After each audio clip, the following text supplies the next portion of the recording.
from a GM's point of view. And as such, you need to be already thinking about the coming market, especially one as significant as the one about to hit at the end of the season. Let's start with a look.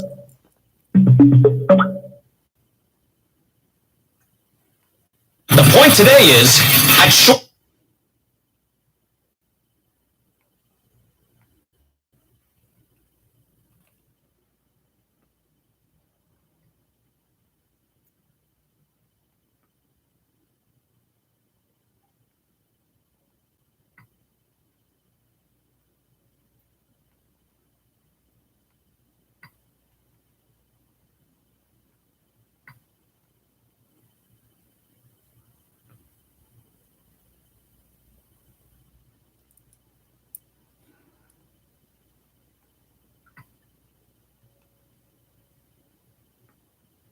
The rest of the market for all the position players.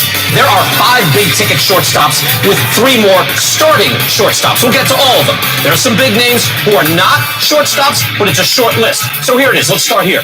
At first base, you got Freddie Freeman, Anthony Rizzo, 2 top 5 first basemen, I know, but both have strong ties to their current teams, and you wonder, will they ever actually hit the market? Then there's Brandon Belt, Chris Bryant at third, Buster Posey, Kyle Seager have club options. That's to be decided. And again, we'll talk Posey later.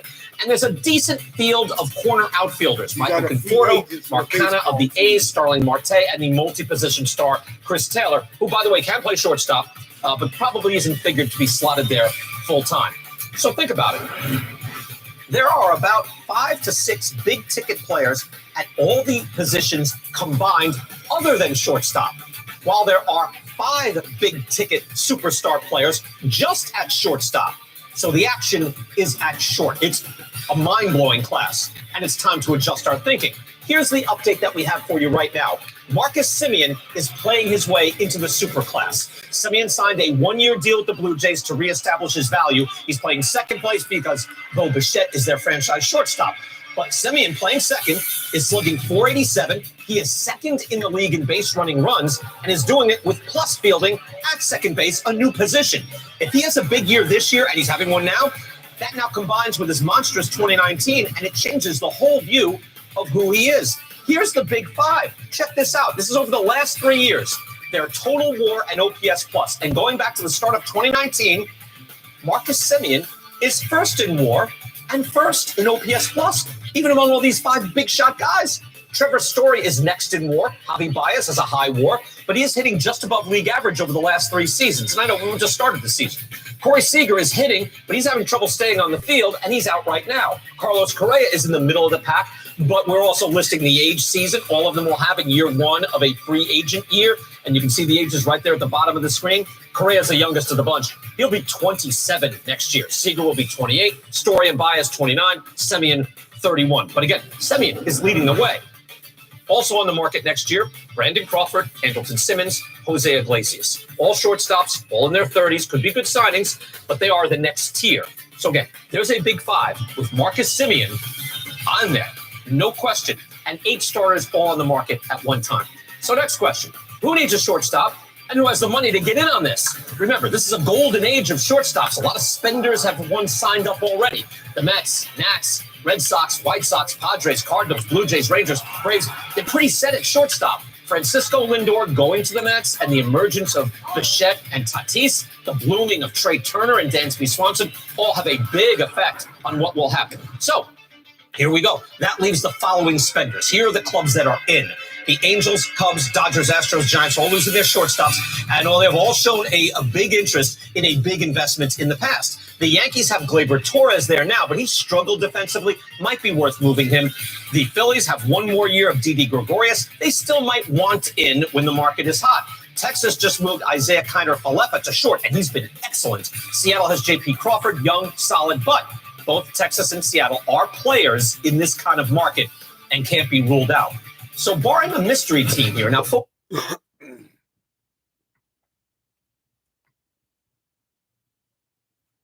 Penn State and the Iowa Hawkeyes football. Penn State and the Iowa Hawkeyes football game.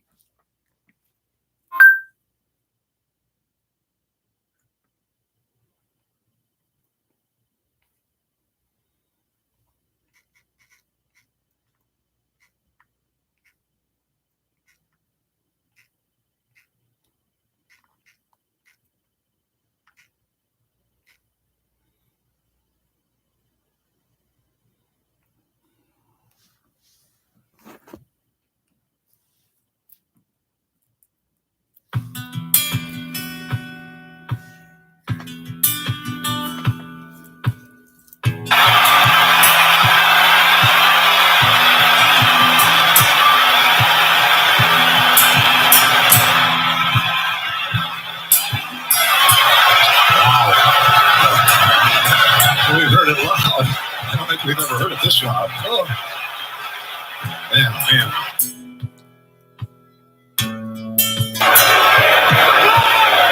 End over end kick over his head.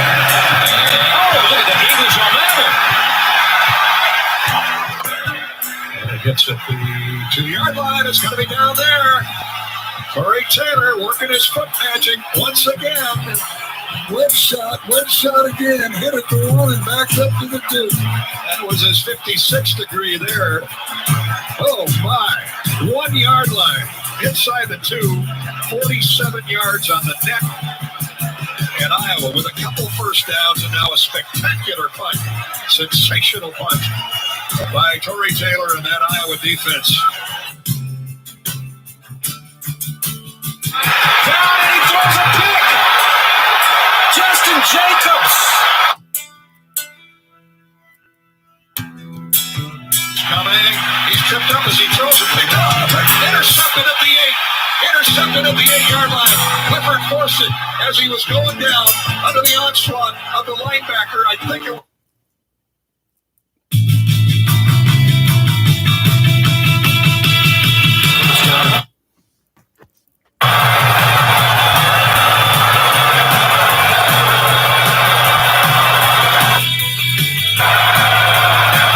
Here's the knee. Ball game over.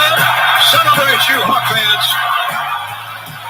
They're charging the field. The student body empties out onto the field as the combatants try to shake hands. Oh, this crowd. You talk about the 12th man, the 6th man, whatever you want to call it.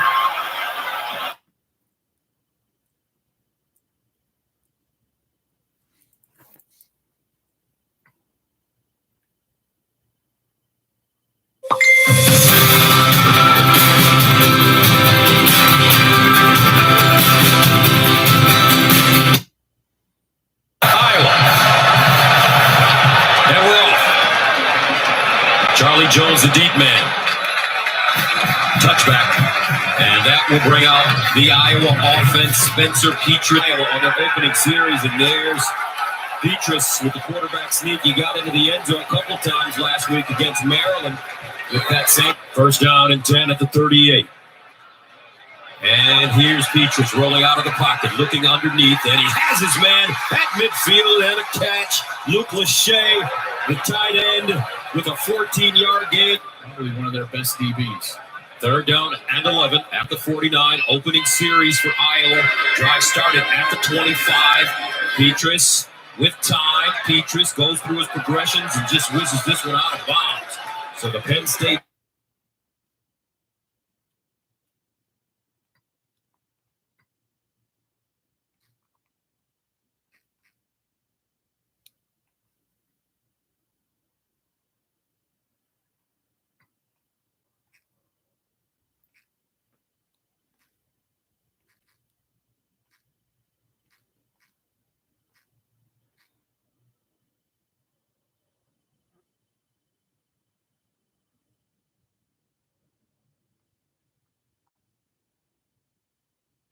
What we have is one extremely violent night in the city of Cincinnati, looking at possibly 17 victims, up to 4 that could be fatal at this time. And why? That's going to be the question. And we just don't know.